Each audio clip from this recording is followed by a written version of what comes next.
Welcome to the SDA Housing Podcast, brought to you by NDIS Property Australia.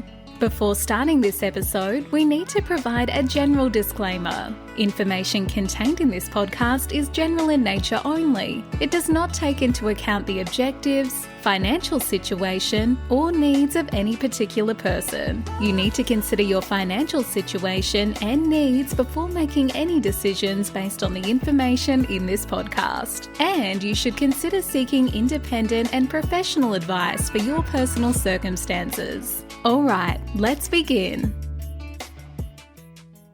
Hello everybody, my name is Debbie from NDIS Property Australia, and you're listening to the SDA Housing Podcast, a show that explains, highlights, guides and brings awareness about all things SDA in this ever-changing NDIS world.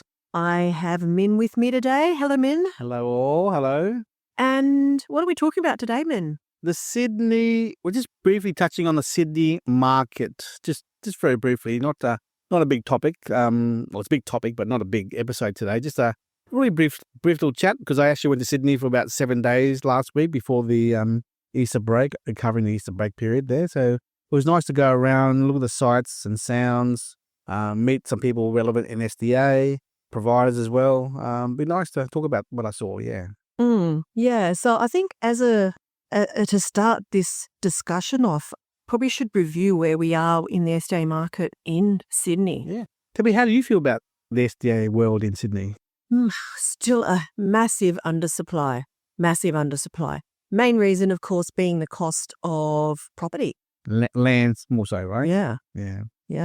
But then also, we've come across other providers and builders saying how difficult and challenging it is to work with councils, be it regional or metro councils. New South Wales is just really difficult. And we're talking about 7-star efficiencies, council requirements for Class 3 and or lifts within double-storey houses and whatnot.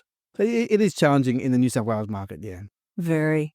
We call it red tape. That's what so, it is still the most undersupplied part of Australia by a long, long way. We're now getting a lot of, and we'll be discussing this now, quite a lot of apartment stock, but it doesn't solve completely the need from a lot of providers for housing stock, especially for robust, and the fact that not all participants want to live in apartments. But a lot do. Absolutely, which leads us into really this discussion. I want to rephrase my comment just then. Maybe not a lot do, but a lot want to live independently. Yeah. Which means sort of villa or an apartment. So that's what I mean. Yeah. So, Min, tell us about your trip to Sydney. What did you do? Where did you go? Well, the relevant areas that are relevant to my discussion today, very briefly, really are old locations we've talked about in the past few years, being Maryland, St. Mary's, Schofields, Liverpool. But more so, new areas that we have never explored but are now very keen on collaborating with is places like Rockdale, Enfield, Blakehurst, Botany. Debbie, you're a Sydney gal. Tell me more about these areas which, people like us in Brisbane don't really know much about Sydney geographics. Well, those 4 locations you just mentioned are all either in the inner southwest or southern parts, down past the airport, past Mascot.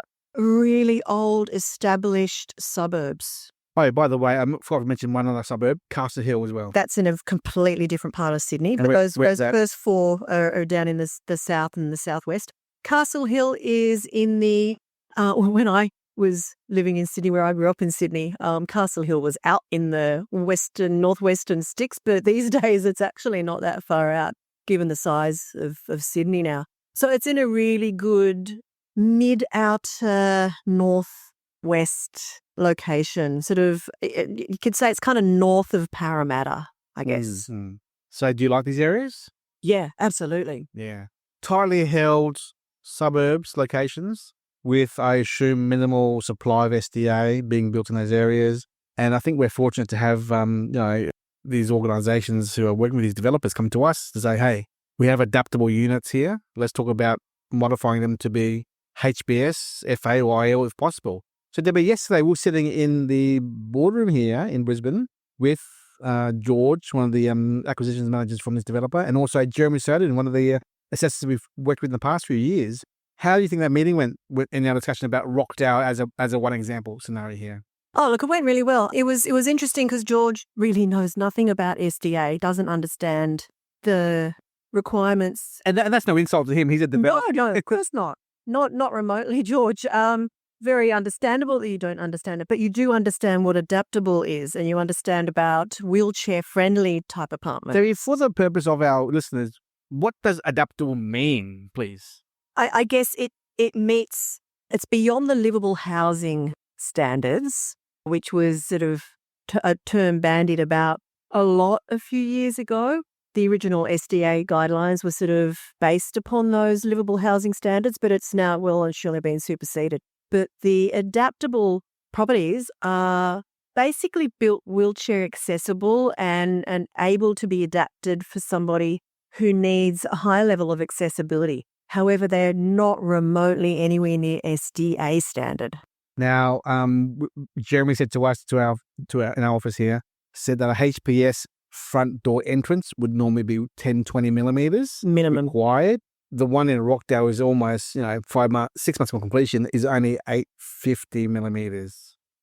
Which works for IL, but not for wheelchair, FA or HP. So in theory, we could look at modifying stuff inside the apartment to make it maybe FA, but because the structure of the door entry has already been fixed and set, it cannot be modified when the HPS FA is out of the question.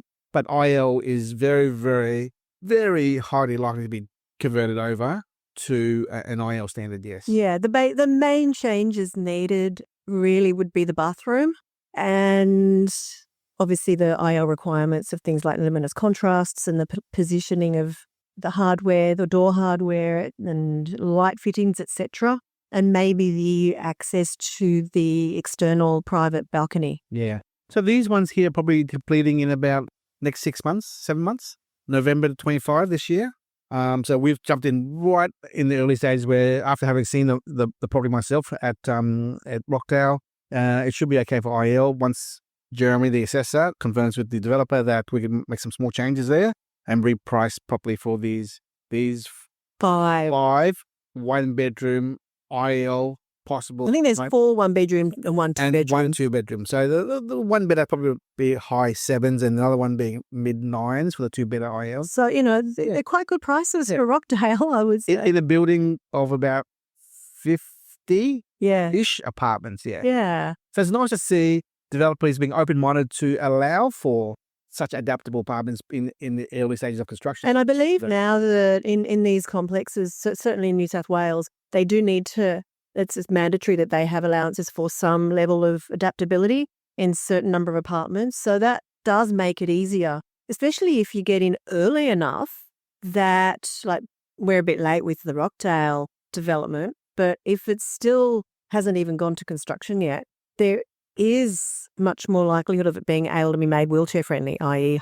high physical support. Now, this same developer tells us that they just started construction on another site in Blakehurst, and Blakehurst is a lovely place. I think about 200-300 meters from the water. Yeah, it's down on the St. George's River. Very nice, yeah. And there possibly will be adaptables being converted into HPS, 5 or 6 of them with 1 hour away as well. That's a great opportunity there for us to join as well, yeah. And lastly, Botany, Debbie. Where's Botany? Botany's just near, Botany Bay, the airport, Mascot. So their construction starting next month, and we're looking at working with the assessor to redesign it with the architect. Again, to make HPS. HPS, yeah. So those will be probably a year and a half because they're small projects, But yeah, we're really grateful to be able to get in at this early stage of pre-construction to get them slightly modified to allow for HPS for these adaptable apartments across these other 2 ones there. And we are only talking about a handful in each location. So, and we know that the demand is going to be amazing there. So I think they will be a really good opportunity for both tenants, participants, and any potential investors. And then also, Debbie, I had a nice big 1-day meeting with some vendors who owned a lot of apartments in Castle Hill. We're talking about 30 to 50 potential IL apartments, 1-bedrooms converted into IL compliant. So they're already built and actually tenanted, yeah, these apartments, aren't they? Some of them anyway. So they actually had the engineer, the builder, and the team there out there discussing the potential transfer conversion to IL compliant apartments. And it's looking like very, very likely, subject to changing the kitchen, changing the bathroom and whatnot to be fully compliant. So it's, again, watch this space. We might come back to you next month or so with potential opportunities for investors to jump into. Yeah, that'll be a really good opportunity. These will be about the $690,000 to $750,000. $720,000 price range between two different sites in Castle Hill. And Castle Hill, by the way, is right adjacent to the shopping centre and above the train station as well. That reminds me of the Marylands development. We still have some apartments for sale, and you wanted to just touch on those. Yeah, there's about 10 left there of the one. They're still for sale. They're empty, but they're filling up slowly. They are filling up, yeah. And what we're seeing is the vendor was actually repricing the price. As soon as the participant goes in, they're going to reprice it up to a higher price. So get in before they're tenanted, basically. So, if you do buy one that's actually built and filled up, you're paying a premium price for that because it's worth more with the income coming in straight away. Yeah. But that's, again, reiterate, that is such a good site. It's a premium product right opposite a big Stocklands shopping mall, right at the train station, right at the bus station. These developments just tick all the boxes. I want to say to our listeners here, if you've been watching our journey on this podcast channel for the last 3 years, you know that we've been talking about apartments for at least 2 years. We're one of the most vocal people out there in the last 3 years in Australia, in the SAA world, talking about apartments. Now, I know the old school thinking is, the values in the land, blah, blah, blah. I know that. We've all heard that since before. However, Debbie, let's go through a quick little 1-minute summary here. If you were to go do an SDA house in Sydney, an average suburb in Sydney, what's the cost? And what's the process? And what's the time? You tell me how to do this. You tell me. 2.5 million? Start from scratch. You got to find a place first. Yeah. Even if you found a really an old house, rundown house to do a knockdown rebuild. 1.4 million. Yeah. That's to start with, just to buy the land. They've got to knock the house down. Yeah. Apply it for demolition approval, and then development approval, and then BA approval, permits, and then construction. I mean, the cost to build a house in Sydney, it's got to be, Joe, one of the builders we know, he said $8-9 grand per square metre there, So, a 220 square metre house at $8 grand. $1 million build. It's a lot. So your 1.4 million old house knocked down, and the becomes 2.5 million. And Debbie, what's the location factor look like for these average suburbs? Location factor and estate income and tenancy? Look, it might be a little bit. We know there are some areas in Sydney that have a crazy high location factor, but those are also the crazy expensive suburbs, like the eastern suburbs and the inner west, the northern beaches, the North Shore. And you're not going to buy an old property in any of those areas for under 1.5 million. You're going to be looking at probably 3 million start price. So the location factor in these other areas is maybe marginally higher than the median one. So yeah, you'll get a little bit more income, but it's not necessarily going to make it viable. And that's why we are seeing such an undersupply of housing and villas in Sydney. I think given the fact that so many people have from Sydney, Melbourne, invested in the cheaper regional locations around Australia, being North Queensland, Brisbane, Perth, Adelaide, Tasmania.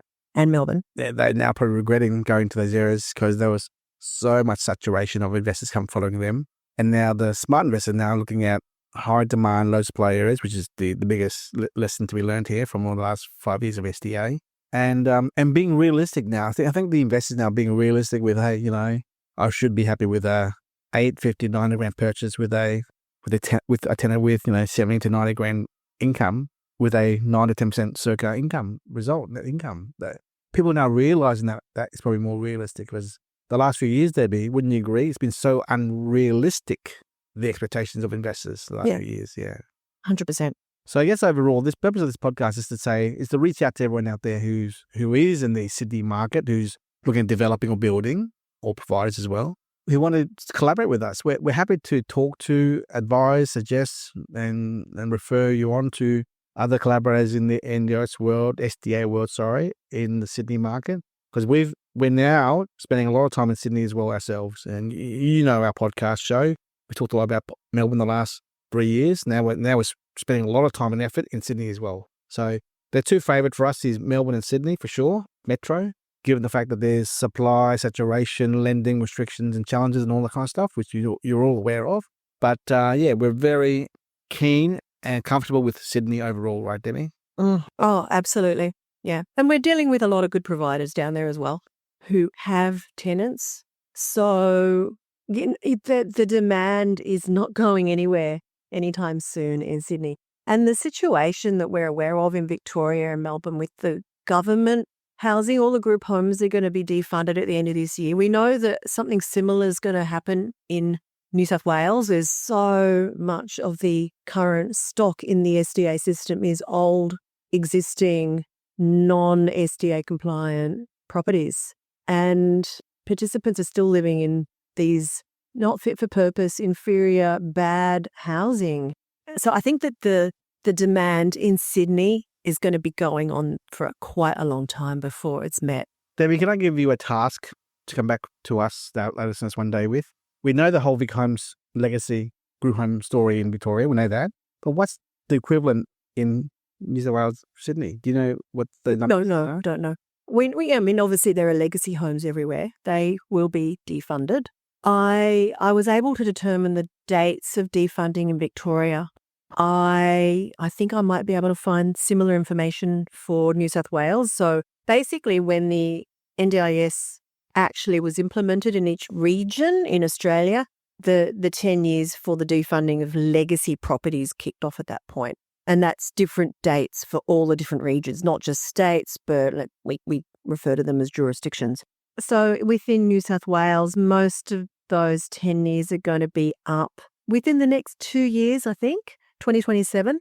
But that's only the legacy properties. Those are the 6+ resident group homes, the 4 and 5 resident group homes, and even the smaller houses that are for less than 4 residents that are still part of the existing cohort. Those, again, they're not necessarily going to be fit for purpose. So there's a lot of those in Sydney, a huge number. Sure.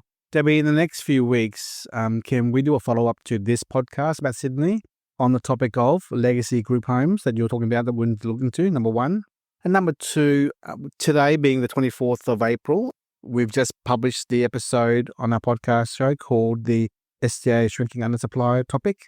Again, back to Sydney and New South Wales. I'd like to bring that topic there back to the group homes legacy topic as well, as a follow-up to this episode today. Yeah. It'd be nice to go through those numbers again. We will definitely address that. Because, I think we'll be spending more time in the coming few months going to Sydney and covering Sydney as a topic in our podcast show, because it does deserve the time, because the last 3 years, we haven't spent much time talking about Sydney overall on the podcast or on our website or on our stock being promoted to. And we've had a few projects in the past. But they were really us dipping our foot in the water. But now it's really evident to us the massive demand.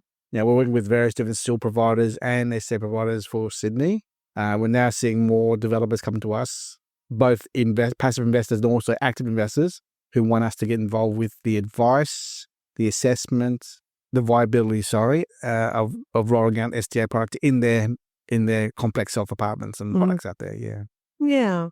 All right, Min. Cool. Thank you very much, everyone. Yeah, we'll talk to you next time. Bye-bye. Bye.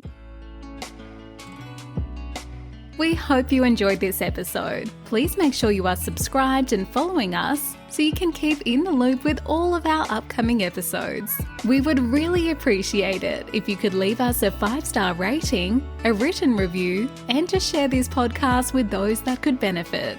Until next time, catch you on the next episode.